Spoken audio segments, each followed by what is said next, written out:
Oh, goodness. Well, Senator Butler, thank you for that overwhelmingly too generous, but thankfully energetic introduction. And I'm just so incredibly humbled and honored and have excitement in my heart and joy in my soul to be in community with all of you here tonight and over the next 99 days, and then hopefully all the days ahead in President Kamala Harris's administration. We certainly have heard tonight from an extraordinary group of women, both what is at stake in this election and also what is possible. And I have no doubt that Vice President Harris is uniquely positioned to both prosecute the case against Donald Trump for all of the unique dangers that he poses to our fundamental rights, the fundamental sustainability of our plan, national security, and indeed the very idea of who and what it means to be an American. I think, though, equally true is that Vice President Kamala Harris is uniquely positioned to lead us into a more hopeful, equitable, sustainable, just, prosperous, and secure future. And I know that all of us on this call are ready, as we have heard over and over again, and we'll keep repeating because we will never tire. We will never be fatigued. We will never be dissuaded or discouraged that she is absolutely the person that we need to elect come November. And for those of you who start voting early, come September. You know, I believed a woman could win in 2016. I believed it with all of my heart. Congresswoman Ming, when you spoke about hearing the fight song, I also got a little bit teary just now. I am, though, thankfully at the point where I can listen to the whole song. There may have been a brief period of time where I had to just, turn it off or pause it and listen to it in segments. But now I can listen to the whole song because everything that I believed was possible and everything that I believed was right and good. And I knew in my marrow that we had to take Donald Trump both literally and seriously. I believe all of that even more fundamentally today.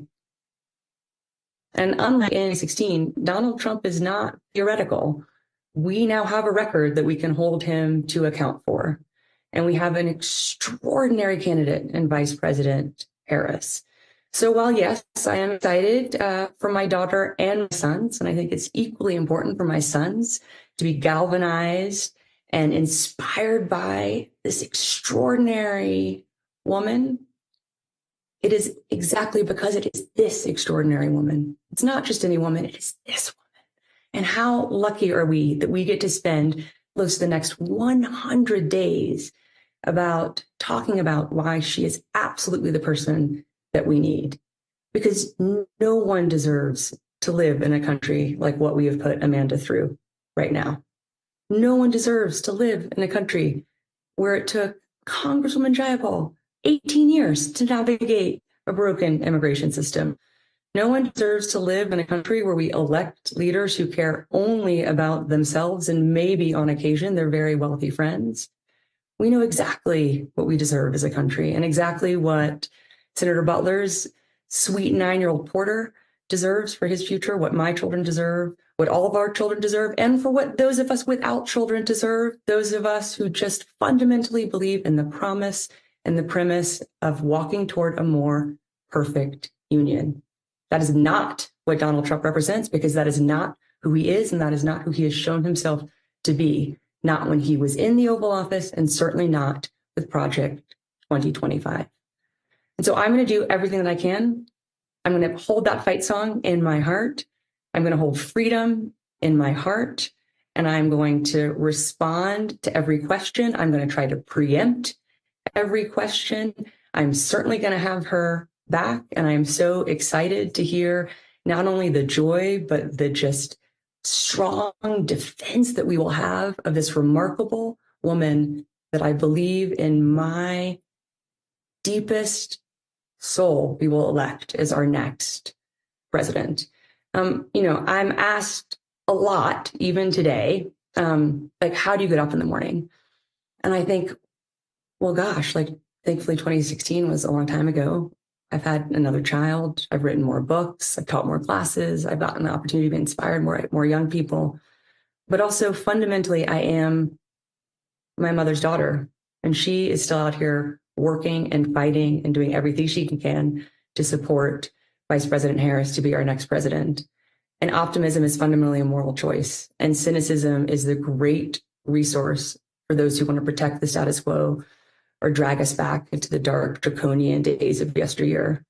I have no interest in going back. I have an interest in going forward. And I am going to be so proud to follow Vice President Harris into that future. Shirley Chisholm put a big crack in that glass ceiling. My mom put a few more cracks in that glass ceiling. And Vice President Harris is going to obliterate that glass ceiling, not Senator Butler early the next morning after the election, but decisively on the night. And we are going to make that happen. I have no doubt. I have full faith.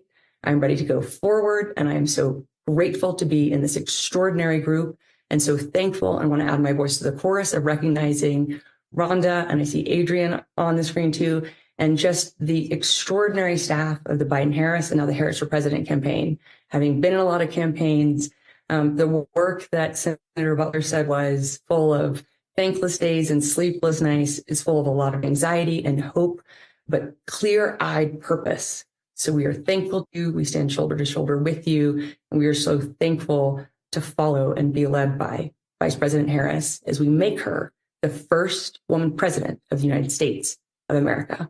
And Adrian, with that, I'm very happy to hand the proverbial floor over to you.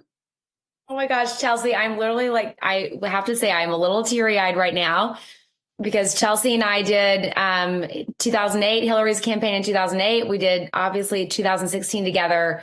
And this really does feel like a full circle moment.